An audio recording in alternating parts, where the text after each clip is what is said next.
మీ బూతుల మీరే ఇన్ఛార్జీలు, మీరే ఎంపీలు, మీరే ఎమ్మెల్యేలు ఖచ్చితంగా మెజారిటీ తీసుకురావాలని చెప్పి మరొక్కసారి ఇక్కడ ఉన్న అందరినీ కోరుకుంటూ ఈరోజు ఈ సమావేశానికి మన పార్లమెంటరీ ఈ రోజు నుంచే మనకి ఒక్కసారి మీరు ఆలోచించాలి.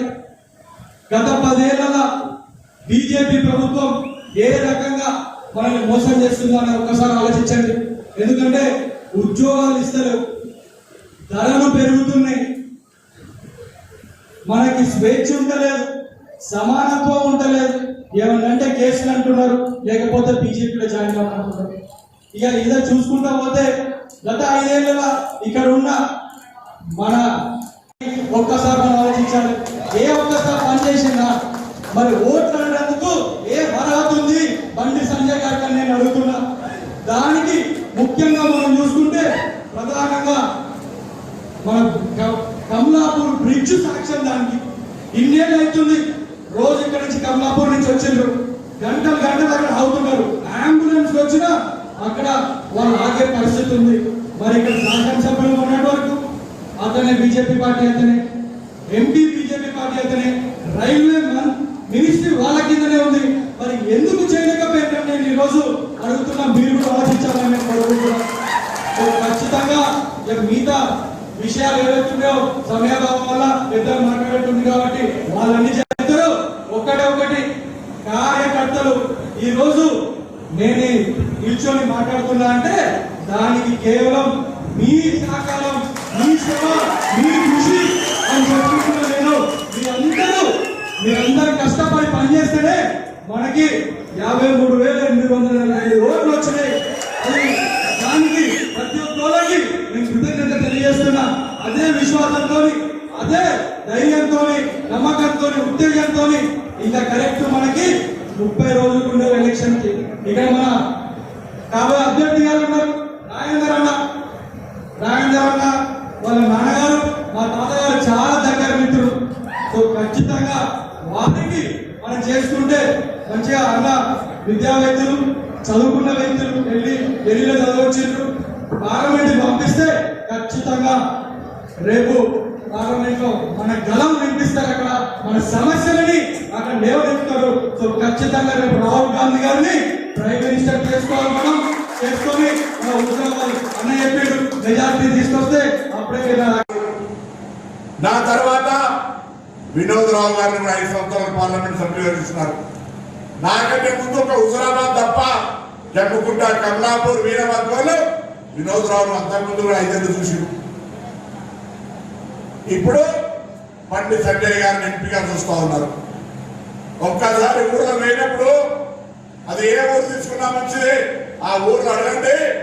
వినోద్ రావు గారు పార్లమెంట్ సభ్యుడిగా ఈ గ్రామంలో, ఈ మండలంలో, ఈ నియోజకవర్గంలో, ఈ జిల్లాలో, ఈ తెలంగాణలో భారతీయ జనతా పార్టీ చేసిన పని ఏమైనా ఉందా? ఒక మాట దయచేసి ఊర్లో చర్చ చేయండి. ఉన్నాయా ఏమన్నా? ఎప్పుడైనా వచ్చిందా బండి సంజయ్ ఎంపీ? 5 ఎకరాల మండల కేంద్రాలలో తెలుసా? దయచేసి ఒక్కసారి గుండె మీద చేసుకోండి.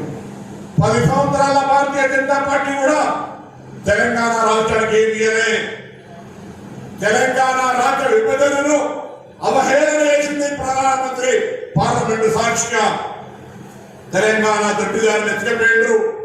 తెలంగాణ తరపునే తెచ్చుకున్నారని చెప్పినటువంటి ప్రధానమంత్రి పార్టీ తెలంగాణలో ఏ ముఖం పెట్టుకొని చూద్దాయని చెప్పమని చెప్పుకోరుతున్నా. తెలంగాణ అమర వీరులను అవమానపరిచి తెలంగాణ మన తాత ముత్తాతల ఆకాంక్ష కాంగ్రెస్ పార్టీ సోనియా గాంధీ గారు నిర్ణయం తీసుకొని ఇస్తే ఇవాళ పార్లమెంట్ సాక్షిగా నరేంద్ర మోడీ గారు అడుగుతా ఉన్నారు తెలంగాణ దేశ విభజన కోరికలు చేయించుకున్నారని. అర్ధరాత్రి వాళ్ళ ప్లేస్ పనిచేసి దొంగతనంగా చేసుకున్నారని చెప్పి తెలంగాణ బిడ్డల అవహేళన చేసినటువంటి నరేంద్ర మోడీకి తెలంగాణలో రక్తం ప్రవహించి బిడ్డ భారతీయ జనతా పార్టీకి ఓటు వేద్దని మాట దయచేసి చూడాలని చెప్పండి.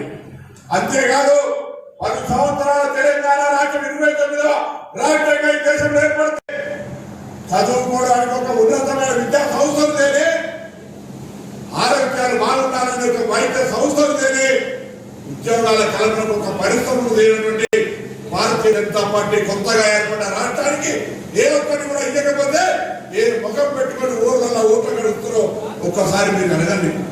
ఊర్లలో చేయకపోయి, జిల్లాలలో చేయకపోయి, రాష్ట్రంలో కూడా చేయకపోతే ఆ పార్టీకి నైతికత ఎట్లుంది అని అడుగుతా ఉన్నారు. వాళ్ళు ఒక్కటే ఊర్లలో పెద్ద ఎత్తున రాముడు ఫోటో పెట్టి జై శ్రీరామ్ అంటా ఉన్నారు. అడుగుతా ఉన్నా, ఈ రాష్ట్రంలో వేరే జిల్లాలో ఎట్లున్నా, వేరే నియోజకవర్గాలు ఎట్లున్నా, ఈ హుజురాబాద్ నియోజకవర్గానికి వస్తే కూడా ఇక్కడ ఇల్లందకుండా రామాలయానికి పండు సంజయ్ చేసిందే కొన్న ప్రభాకర్ చేయండి. నేను రాముడు భక్తుడి కాదా, ఆయన రాముడు భక్తులు ఒక్కసారి చర్చ అడుగుతాను. ఏమయ్యా ఇల్లందకుండా ఏమైనా చేసిందా? ఇల్లందకుండా మండలంలో ఒకసారి అవుతుంది చేసిందా? ఇల్లందకుండా రామాలయమే కదా. ఇదే పండి సంజయ్ రాముడు పేరు మీద అడుగుతున్నాడు, అయోధ్య రాముని పొమ్మడుతున్నాడే. ఈ ఇల్లందకుండా ఏం చేసామని ఈ వేదిక ద్వారా ప్రచుతున్నా. ఒక్కసారి ప్రతి ఊరు చెప్పండి కదా. నిన్నటి దాకా కూడా అక్కడ పాప భోజనం పెట్టి మా నీళ్ళు కూడా భోజనం పెట్టి పెద్ద మనుషులు మళ్ళీ ప్రణవ్ గారు చెప్తే, స్థానిక నాయకులు చెప్తే, అన్నా మీరంతా ఎప్పుడు కూడా 14 సంవత్సరాల నుంచి భోజనాలు పెడతా ఉన్నారు, భోజనాలు పెట్టుకున్నాం. అక్కడ ఉండేటువంటి భక్తులకు వృతాభక్తిగా మా కార్యక్రమాలు చేయగలుగుతా ఉన్నాం. ఎందుకు భారతీయ జనతా పార్టీ నాయకత్వం హిందుత్వంలో రాముని వాడుకొని ఇలా ఈ జిల్లాలో ఈ నియోజకవర్గాల్లో ఉన్నటువంటి అంత పెద్ద గుంటూరు భద్రాద్రి అని చెప్పుకునే